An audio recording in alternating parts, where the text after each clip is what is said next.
পার্কে বসে আছেন কিংবা সড়কে বাসের অপেক্ষা, হঠাৎই সামনে হাজির সিগারেট বিক্রেতা। যেখানে এক বোতল বিশুদ্ধ পানি পাওয়া কঠিন, সেখানে সিগারেট আর সিগারেট মিলছে হাতের নাগালে। পার্ক, রাস্তার মোড়, ফুটপাতের দোকান কিংবা শিক্ষা প্রতিষ্ঠানের সামনে সিগারেট বিক্রি হচ্ছে অবাধে। শহরের গলি থেকে শুরু করে শপিং মল, এমনকি অনলাইন প্ল্যাটফর্মেও সহজেই মিলছে এই পণ্য।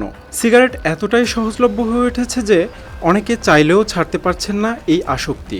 রাজধানী সহ দেশের বিভিন্ন এলাকায় তামাকজাত পণ্যের এমন অবাধ বিক্রি নিয়ে বাড়ছে উদ্বেগ।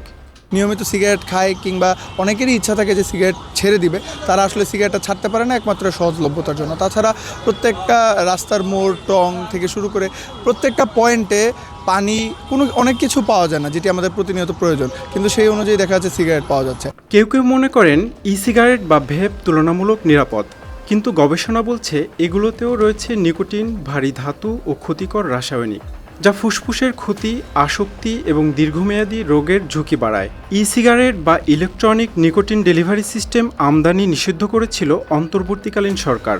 জারি করা অধ্যাদেশে এসব পণ্যের উৎপাদন, আমদানি, বিপণন ও পরিবহন নিষিদ্ধ করার বিধানও অন্তর্ভুক্ত ছিল।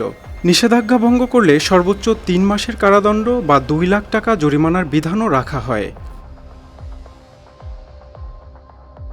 তবে অধ্যাদেশ পর্যালোচনার জন্য গঠিত সংসদীয় বিশেষ কমিটির সুপারিশে ধূমপান ও তামাকজাত দ্রব্য ব্যবহার নিয়ন্ত্রণ সংশোধন অধ্যাদেশ 2026 থেকে সিগারেটের অংশটি বাদ দেওয়া হয়।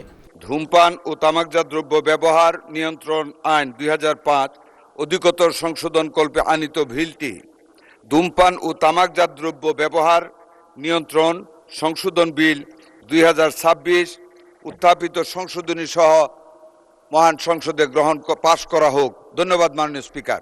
যারা এই প্রস্তাবের পক্ষে আছেন তারা হ্যাঁ বলুন, যারা এই প্রস্তাবের বিপক্ষে আছেন তারা না বলুন।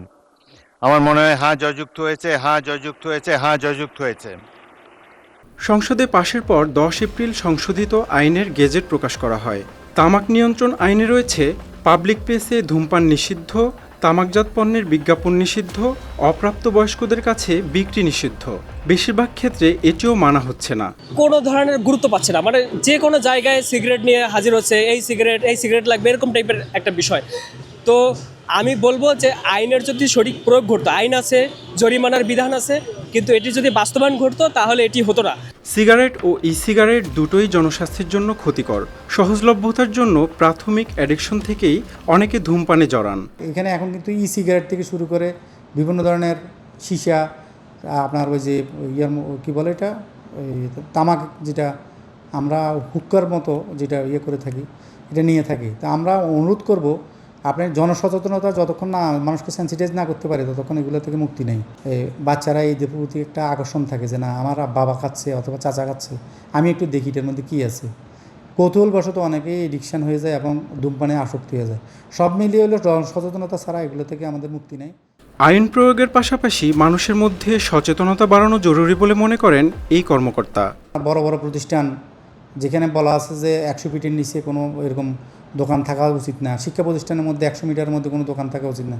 ঠিকই দেখেন আপনার একটা প্রতিষ্ঠান, শিক্ষা প্রতিষ্ঠানের পাশেই কিন্তু একটা ছোট্ট কুলিং কর্নার অথবা মুদির দোকান, সেখানে দেখা যাচ্ছে যে চা সিগারেট বিক্রি করতেছে। সিগারেট বা সিগারেট ধীরে ধীরে ঠেলে দিচ্ছে এক নীরব বিপদের দিকে। এখনই কার্যকর পদক্ষেপ না নিলে এই ধোঁয়া একসময় ঢেকে দিতে পারে পুরো প্রজন্মের ভবিষ্যৎ। শহীদুল ইসলাম, RTV।